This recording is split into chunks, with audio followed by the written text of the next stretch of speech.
اسمك ايه مثلا؟ اسمي هيثم حامد، بشتغل محاسب. انا كنت عملت عمليه ترقيع قرنيه سنه 2019، وقعدت تقريبا سنتين في مرحله الربط، وتابعت مع دكتور هشام. اول عمليه ما كنتش عاملها مع دكتور هشام، كان عمليه بقى طبعا اصريت ان انا اعملها مع دكتور هشام. الحمد لله انا عاملها دلوقتي من شهر 5، والحمد لله كل يوم بحس اني افضل من اليوم اللي قبله. اللي احنا كنت اصلا عمليه القرنيه الاولانيه عملها كان كان فقد في عدسه العين، وكان كان فيها مشاكل كتير كان في تهتك في القرنيه اللي ظهر، لان انا كان عندي عدسه، كنت زارع عدسه قبل كده تصحيح ابصار، وانا بشيلها الدكتور يعني كانت قعدت فتره في العين، فعلشان تخرج من العين كانت عملت مشكله وهي خارجه، وخرجت شالت القزحيه. والدكتور هشام طبعا عمل لي اسمها حاجه للقزحيه، تجميل القزحيه طبعا عشان تشيل العدسه الجديده. بس انا سنه 2010 او 2011 عملت عمليه تصحيح ابصار عن طريق زرع عدسه في داخل العين. سنه 2019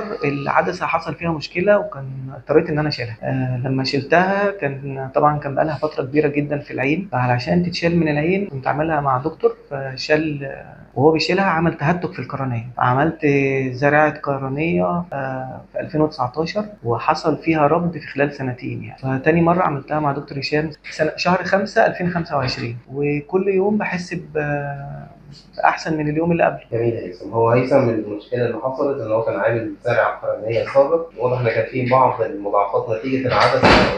كان عامل زرع قرنيه سابق، وواضح ان كان في بعض المضاعفات نتيجه وجود عدسه اماميه في الجزء الامامي من العين، واثناء ازالتها السابقه يعني حصل فقد في قزحيه العين وفقد كامل في عدسه العين. انت كنت جاي حتى القرنيه مرفوضه ومفيش عدسه داخل العين. فاحنا عملنا 3 حاجات مع بعض. عملنا زرع قرنيه تاني، شلنا النسيج اللي هو كان معتم تماما من الربط، وحطينا زرع قرنيه شفافه تماما، واخدنا علاج زياده شويه عشان ما يحصلش معاها رفض تاني باذن الله. ما كانش في مكان نحط العدسه الجديده، فخلقنا مكان جديد وثبتنا العدسه الجديده ثلاثيه الاجزاء داخل صلبه العين، وعملنا تجميل لقزحيه العين عشان نلم وتبقى شكلها افضل، وتقلل كميه النور اللي داخل جوه العين فما يحصلش قدام عينينا يعني لير وتعب جديد كتير من النور الزياده. يعني احنا عملنا حاجات كتير الحمد لله. الحمد لله. كرمنا زرع القرنيه، زرع العدسه وتثبيتها في جدار العين تشالنجينج جدا وصعب مع وجود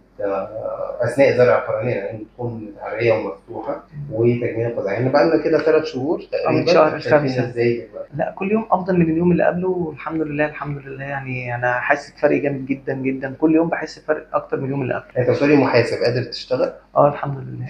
الحمد لله، من فضل ربنا. الحمد لله. يعني بركه في حاجه ربنا، تحب. بركه في ربنا ثم حضرتك والله يا دكتور، وانا متشكر جدا لحضرتك جدا والله. ربنا يحفظك ويكرمك. الحمد لله.